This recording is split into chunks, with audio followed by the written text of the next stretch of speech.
This program is rated PG. It contains themes and scenes which may not be suitable for very young audiences. Parental guidance is advised. Be advised that the views and opinions of the hosts and guests do not reflect those of the station.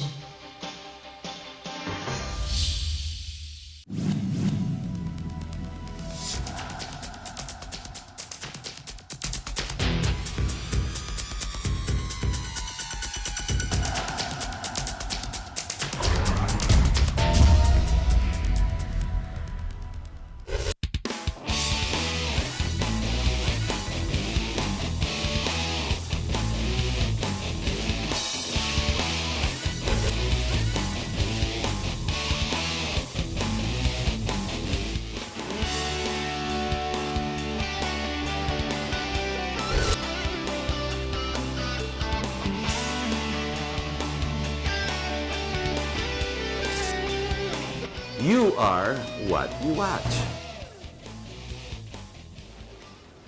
Hello, my name is Harry Tambuadco. Welcome to our program. Ladies and gentlemen, we are now in the last leg of this administration. And when we started in 2010, ang sinasabi nga ng presidente natin kung walang korap, walang mahirap. E paano kung maraming korap? Ibig sabihin nun, dumaming mahirap. O baliktad, dumaming mahirap, so ibig sabihin maraming korap. Does one relate to the other? Is one a consequence of the other? Well, for those who don't believe in this government, yes. And for those that believe in him, they will still follow him till the end. Well, it seems that the surveys show that he still has a relatively large following. We call this the Yellow Army. Now, either way, he has not really done very bad, and we know that he is not necessarily a bad person. However, the management and the cabinet may be a different story. We all see the difference or the problems with the DOTC. Ang tawag na nga sa kanya si Mr. Aberia. And then we have the problems with what we call agriculture. And then again, Mr. Alcala is still there, and never mind whatever they talk or say about him. Tolentino's gone with the MMDA and maybe a lot of little sores here and there. But the president has never figured really in any scandalous effort. Well, maybe I should correct myself there. We've got the issue of the Mama Sapano, but let's see how that unfolds and what consequences it will bring. In this program, I'd like to bring together or bring to your attention one of the other issues. I've been reading on social network sites, for example, where the Philippines stands when it comes to our arsenal, our war equipment, and our capacity to engage in any war, or basically our armed forces, the Philippines. It seems we are always at the bottom almost of any list. I don't understand how many decades, not years, and administrations have passed, and we keep pouring money into the armed forces of the Philippines. Sure, we see a lot of corruption, we've seen a lot of scandals. One of them was called the Euro Generals. And maraming kuro-kuro dyan na si ano. I find it amazing that even in the village where I stay, how people in the uniform trade or the military, police, how they can afford houses worth 40, 50 million pesos. This, I wonder, bakit kaya hindi sila nahuhuli? It does not make sense. There are many generals out there, and considering the salaries, maybe when they get out and they retire, they get juicy positions. Why not if they've served the country? Pero to afford 30, 40, 50, 60, 100 million, hindi kaya kaduda-duda. Or even while they're still in service, they're already living to high heavens. There's something very wrong with the system. The topic I put together is called legal crime. I didn't put organized crime. I always used to make a joke pag sinabing mafia. Sa Pilipinas, hindi na kailangan ng mafia kasi ang tawag po dyan, RP, Republic of the Philippines. May resibo ka pa.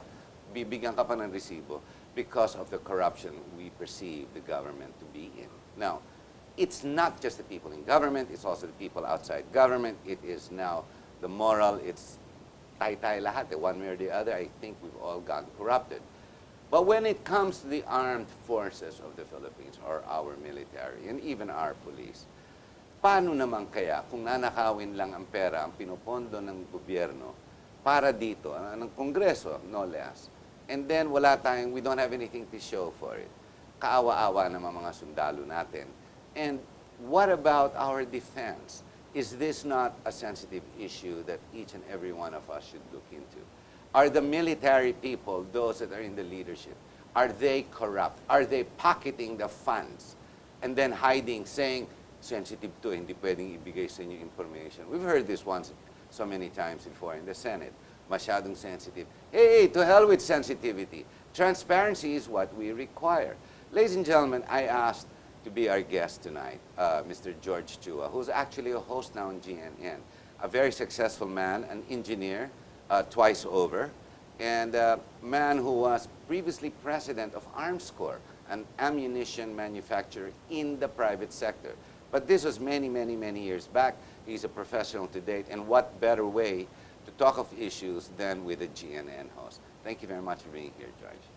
Thank you very much, Harry. And just to make a quick correction, Yes, yes. I was Chief Operating Officer of Armscor. Okay, Chief Operator. Yeah. Okay, Armscor is a very sensitive position. And paano ka nando doon? Kasi your engineering background. No, actually, I knew the owners from my banking days. So bankero po talaga kayo? Yes, I was really a banker for a very long time. And then they invited me to help them out, straighten out the company, which I think we've managed to do. And after that work has been done, it was No, time for I me do to not move question on. Yeah. Armscor. Don't get me wrong. I asked you to sit here not because of Armscor. In fact, it is in my mind, Armscor is one of the local manufacturers na biro mo gawa dito sa Pilipinas when we make ammunition, Yeah. our very own. And yet parang dihado sila.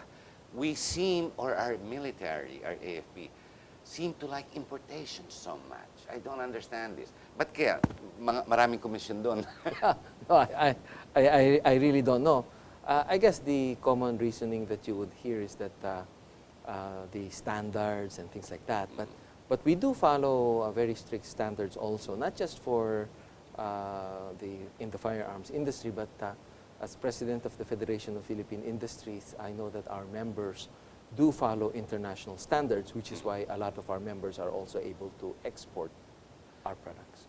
Why do these companies, Philippine companies, if the demand is high enough in the Philippines, why the need even for export?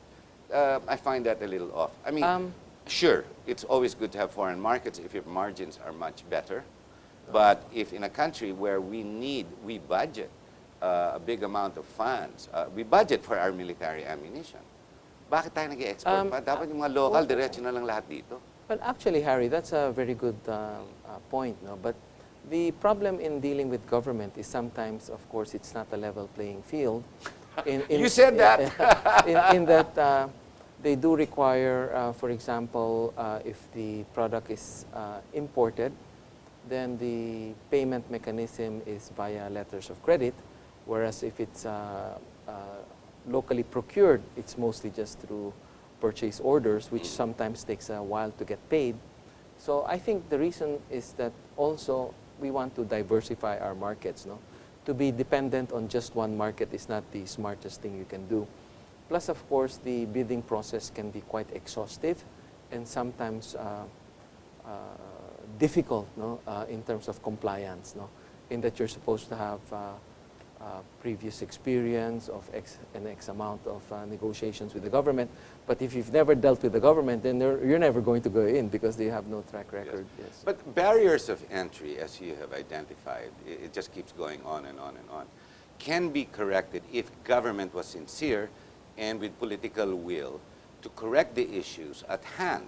Because, for example, you put up an industry in the Philippines and you wanted to succeed. If you put up barriers for them to succeed, no matter what you do, talagang it will fail. No amount of good management will make it work. Now, since the demand is big enough, it's bigger than the local manufacturing. The idea is to grow with your local manufacturing, to be self-sufficient, di ba? And reduce the harassment that government produces. For example, I understand that it requires NATO certification. There must be somebody a little bit off in government or in the military or in Congress if need be, if it is even legislated, na kailangan may NATO certification ang mga manufacturer natin, mga ammunition. Di ba? I mean, we're not even in the NATO. And two, the NATO will not certify anyone outside its organization. So right there is a legal impediment put in place to stop the locals. Why are we putting a stop to our local industry, which we require to succeed, business-wise, production-wise, supply-wise, and self-sufficiency-wise?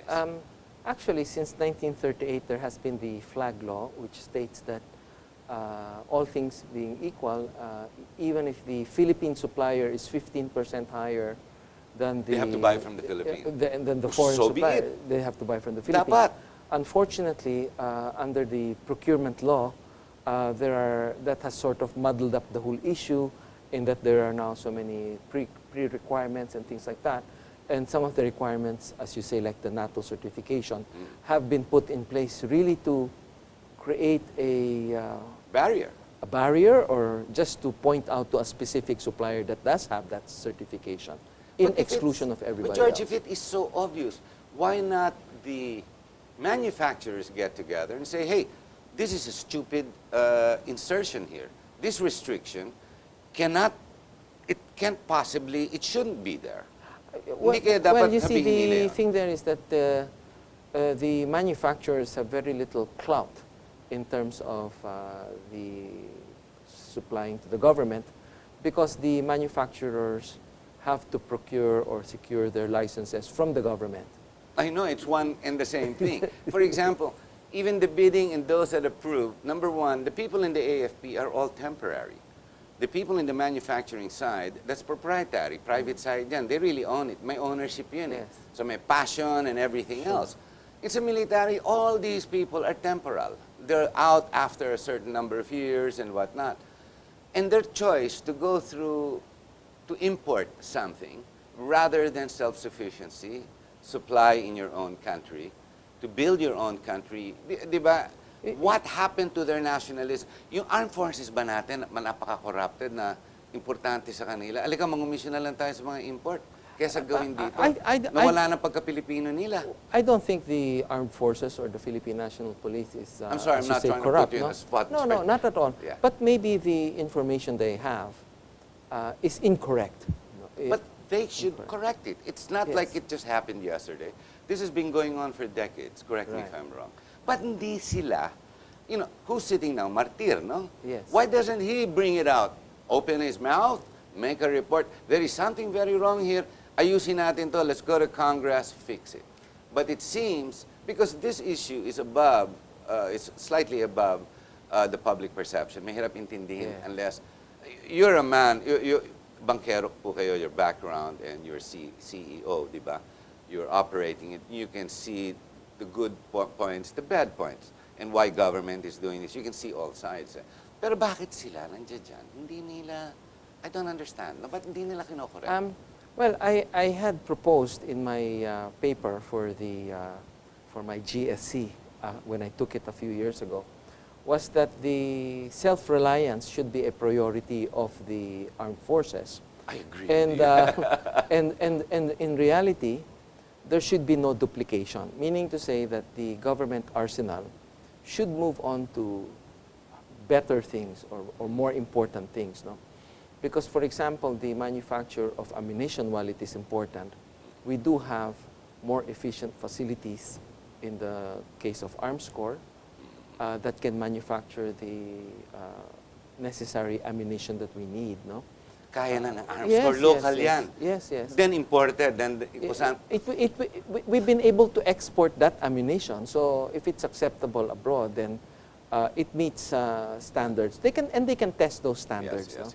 And at the same time, in terms of firearms, if we're talking about, let's say, small arms, then people like Jean Carino of UDMC does have the capability to produce those small Kaya arms. Yes. So, and that's possible. That's a possibility for civilian manufacturers to do, because those things can also be exported to other countries, for civilian applications, and thereby broadening the market. Now, to have a civilian company manufacture, for example, missiles or rockets, which have purely military applications, then that means to say the company will have to be dedicated to the supply of the Just for armed fo- military, Yes. hindi So, commercial. so what happens there is that sometimes you don't have the economies of scale, and therefore you won't have the efficiency. But this is exactly a golden opportunity for the arsenal, like General Martyr, to move on to the heavier stuff, which is also part of the mandate of the government arsenal, in that instead of making small arms ammunition or in small arms, why don't we go manufacture the big stuff, missiles. Pero things like capability that. natin, local industry, hindi na tayo nagkukulang. We have the innovation, we have the engineers, we have the think so. capacity. I think so, because I've seen the facilities and the products of both Armscor and what they UDMC, no? Yes. And I can say that they have been very well accepted in international markets, and they do comply with standards, product And standards. yet, the military refuses to buy everything from them to exhaust their capacity here. Why, well- if, for example, Armscor, na malaki, imagine if you didn't have to export, or if they didn't have to export, and Carino, Gene Gene, Carino, yes. UDMC, no? UDMC. If he didn't have to export, and the military will buy everything based on his capacity, if not even prop him up, make him bigger, para lumaki yung manufacturing output. Wouldn't that be in a better situation than importing from abroad? Of course, as president of the Federation of Philippine Industries, our advocacy is buy Filipino, buy local. No? there you So, go. of Yeah, course, isa pa yun, Filipino it, first. it generates employment for the Filipinos, and at the same time, it provides us with national security. That's the yes, point, yeah. national security. Yeah, because what happens is that if everything is imported, if there is an embargo against the Philippines, then obviously you're affected by that. If they decide to cut the supply lines to the Philippines, then you're also affected by that. But at least if you have the manufacturing capability, then you're able to stretch it out for a longer period of time. Sure, you might need to have some raw materials procured elsewhere, but then again, you'd have more sources available to procure some raw materials rather than finished goods. Yeah. Considering there are external threats like China, you have the local threat, the rebels, the Moros, or whatever, and criminality. Talagang dapat narito na, di ba? They say that American imperialism has not gone away. It's still there, and they're controlling. Big Brother still watching over us. They'll give us so much and then hold back. Iba yung self-sufficiency. Like you said, what is the priority when it comes to the ability to defend ourselves with our own equipment? Should that not come first and foremost? I think we have a lot of difficulties in funding our armed forces, no? Which is why the plan is to have a large reserve force. I read about that recently. To augment the armed forces of the Philippines. Now, that's on the AFP side, but on the Philippine National Police side, they seem to be reading different books, in that they fail to realize that the members of the reserve force come from the civilian population. Yes. And they make it so difficult for the civilian population to own firearms, to carry their firearms, I see your to point na. to Yung policy. to let's say, to even practice, to take it to the shooting range, no. So you're trying to build up your defense capability, but you're not able to do that because the people that you're counting on to do that really have difficulty procuring their own firearms, and therefore also having difficulty in practicing. So the error here, or the disconnect, the great disconnect, is the policy.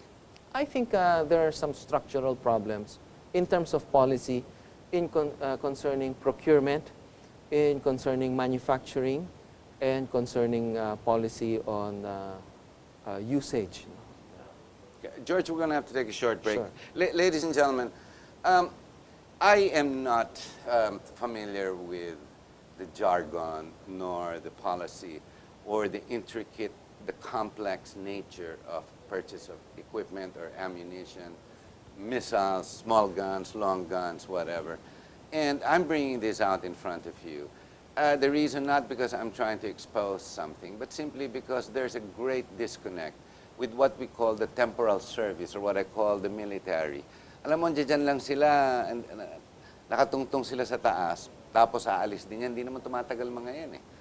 Especially when they come to higher office, you know, the rotating door policies between the generals, the 3-star, 4-star, 2-star, 1-star, labas-pasok. But it seems they can't seem to correct their issues and their problems. Parang gusto mo tumakbo pero pinipilay ka naman. Parang ganun ang lumalabas. Now stay with us. We'll get more into this as we get